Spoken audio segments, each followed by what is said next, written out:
लोकसभा चुनाव होने को है, सिर्फ इसका अनाउंसमेंट होना बाकी है। और जो बातें आ रही है सामने कि 15 मार्च को चुनाव आयोग प्रेस कॉन्फ्रेंस कर सकती है। आज हम लोग पटना में घूमकर और हाल जानना चाह रहे हैं कि आखिर क्या कुछ लोग सोच रहे हैं और क्या होगा बिहार में। मेरे साथ यहाँ पे 3 और मेरे सहयोगी हैं, वरिष्ठ पत्रकार हैं, जो इस पे कुछ चर्चा करेंगे और कहेंगे कि आखिर बिहार में आज अमित शाह आए, कुछ दिनों पहले लालू यादव की रैली हुई, तेजस्वी यादव की रैली हुई, कहा जाता है सुपरहिट रैली हुई है। तो क्या होगा बिहार में, हम सीधे बात करेंगे। पहले तो हम ड्राइविंग सीट से शुरू करेंगे और वो आगे देखते रहेंगे, बोलते रहेंगे, कोई दिक्कत नहीं है। सुरजीत जी हमारे वरिष्ठ पत्रकार हैं। सुरजीत जी, आपके हाथ में स्टीयरिंग है, लेकिन देश में इस बार स्टीयरिंग क्या चेंज होगा क्या?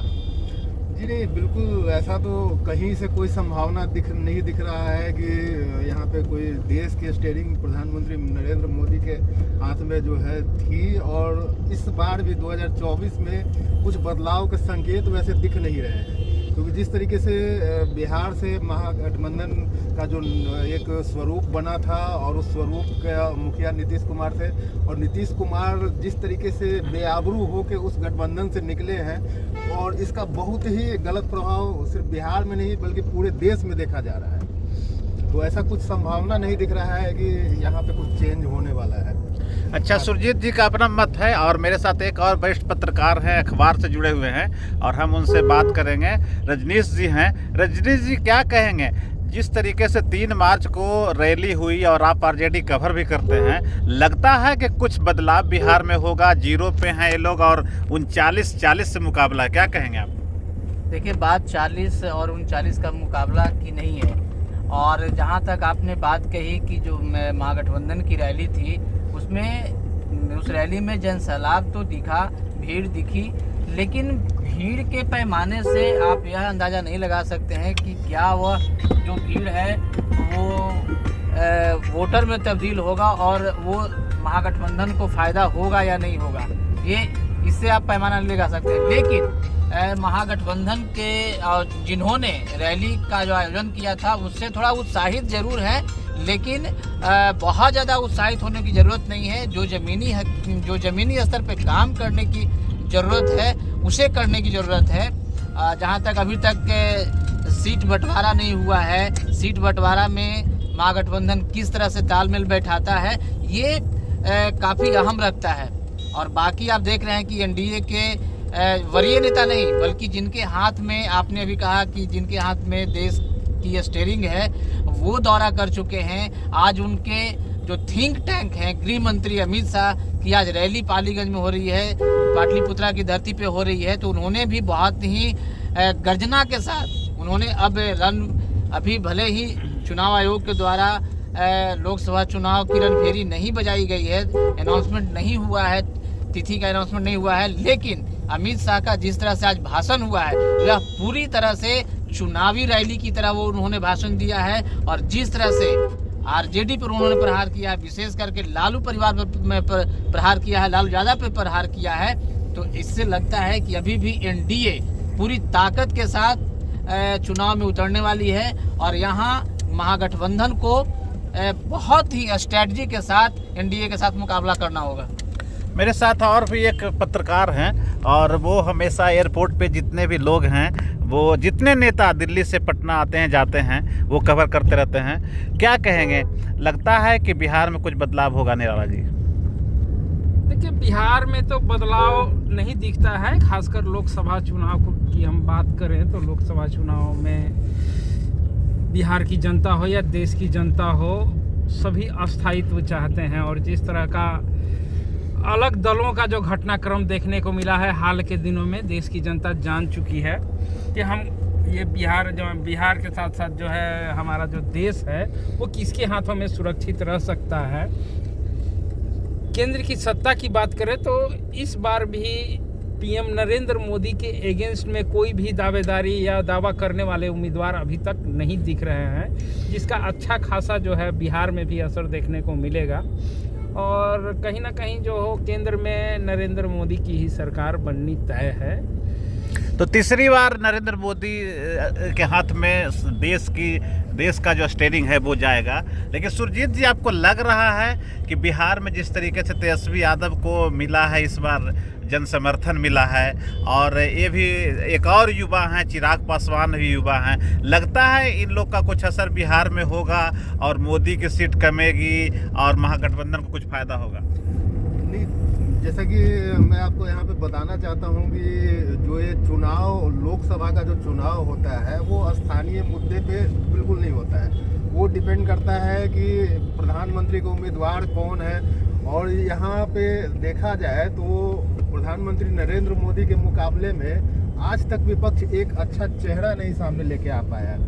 और अभी तक चुनाव की घोषणा होने में अब चंद दिन बाकी हैं और अभी तक इन लोगों का न तो सीट शेयरिंग के ऊपर कोई बातचीत हो पाई है, न कुछ सहमति बन पाई है। तो अभी ये लोग खुद तय नहीं कर पा रहे हैं कि इनको क्या करना है और किस रणनीति के तहत चुनाव में उतरना है।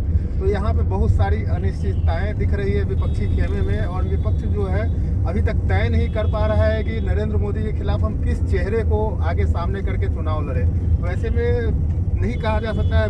बाकी रही तेजस्वी की रैली की बात, तो इस रैली में जो है भीड़ तो देखने को मिली, और लेकिन भीड़ जो है वोट में कितना परसेंट तब्दील होता है, ये सबसे बड़ा सवाल है। भीड़ को देख करके ये अंदाज़ा बिल्कुल नहीं लगाया जा सकता कि यहाँ पे जो कितनी सीटें उनको आएगी। अगर यहाँ पे के लोग, बिहार के लोग अगर चुनाव में आरजेडी के कुछ सांसद जितवाते भी हैं तो वो सांसद करेंगे क्या, ये भी एक बहुत बड़ा सवाल है।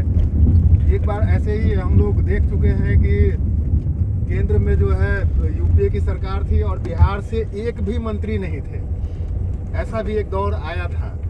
तो ऐसा नहीं चाहते हैं, और उस समय जो है बिहार की काफ़ी उपेक्षा भी हुई थी।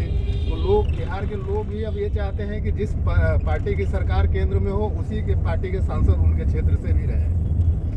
क्या रजनीश जी, आप क्या कहेंगे? लगता है कि मोदी का जो अभी तक 39 बिहार में संख्या है अभी मौजूदा, उससे कुछ कमेगा या फिर तेजस्वी को, महागठबंधन को कुछ हासिल होगा?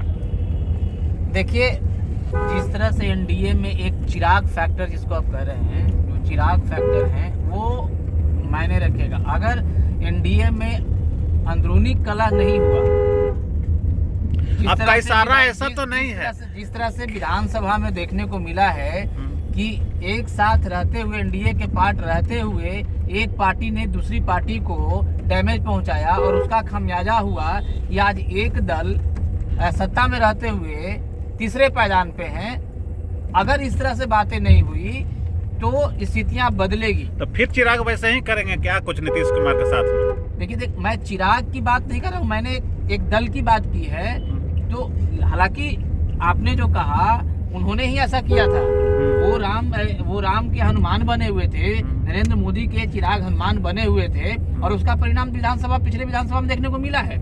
इस बार भी एक घोर विरोधी लोग एक खेमे में है, तो एक म्यान में दो तलवार रहना एक कतई कंफर्टेबल नहीं होता है। कहीं न कहीं एक दूसरे की धार लड़ेगी और उसमें कहीं न कहीं जो धार है उसमें धार में कमी आएगी। लेकिन दूसरी तरफ है कि इस बार जो उम्मीद दिख रही है, जिस तरह से नीतीश कुमार आरजेडी के साथ पिछले 17 महीनों में जो सरकार चलाई बिहार में, उसके बाद से जो आरजेडी में विशेष करके तेजस्वी के अगेंस्ट जो एंटी इनकम्बेंसी बन रही थी, वो अब खत्म हो गई है। फिर से एक बार नीतीश कुमार को लोगों ने एक तरह से आरोप लगा रहे हैं कि वो बिहार की जनता के साथ उन्होंने धोखा दिया है। तो एक बार फिर से जो वेव है, जो एक बहुसंख्यक जिसको कहते हैं, जिसको बहुजन तेजस्वी यादव कह रहे हैं, उनका एक बार फिर से वेव तेजस्वी की तरफ मुड़ा है और उसका कहीं ना कहीं फायदा होगा। तो जो अभी आप कह रहे हैं 39 और 1 की बात जो कह रहे हैं आप, तो वो इस बार फैक्टर नहीं दिखेगी। इस बार महागठबंधन कहीं ना कहीं अचीवमेंट की ओर रहेगा, और नहीं भी अगर आता है तो महागठबंधन के पास हारने के लिए कुछ नहीं है। अगर गेन होता है तो भी, नहीं होता है तो भी। लेकिन स्थितियां हैं कि इस बार लोकसभा में महागठबंधन की पिछले बार से परिस्थिति बहुत ही उम्दा रहने वाली है।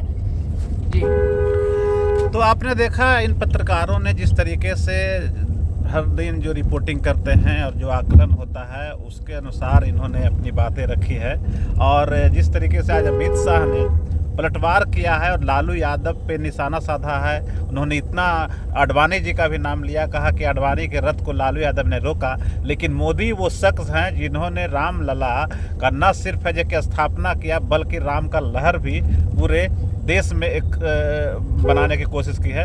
तो उस लहर का भी इस्तेमाल करना चाहते हैं अमित शाह। और कर्पूरी ठाकुर को जो भारत रत्न जो उन्होंने दिया है तो उसको भी अति पिछड़ा का जो वोट का गोलबंदी है और अति पिछड़ा की जो राजनीति लालू यादव करते हैं तो उस पर भी उन्होंने प्रहार किया है। और उनका दावा है कि एक तरफ राम का लहर, राम उनके साथ है, और दूसरी तरफ बिहार में जो अति पिछड़ा वोट बैंक का जो बहुत काफ़ी असर होता है उसके भरोसे वो बिहार में 40 के 40 सीट वो हथियाना चाहते हैं। उन्होंने साफ कहा है कि 14 में 31 थे, 19 में 39 थे और अब 2024 में वो 40 का 40 सीट लेना चाहते हैं। साथ में उन्होंने ये भी कहा है कि अब की बार 400 पार। तो अब देखने वाली बात होगी और चुनाव परिणाम ही तय करेगा कि क्या बिहार में सचमुच में मोदी को तीसरी बार लोग एक्सेप्ट कर लिए और लालू यादव को लगातार जिस तरीके से रिजेक्ट किया जा रहा था उस तरीके से लालू और कांग्रेस की जो सत्ता है वो दूर ही रहेगी। ये देखने वाली बात होगी और बहुत ही दिलचस्प इस बार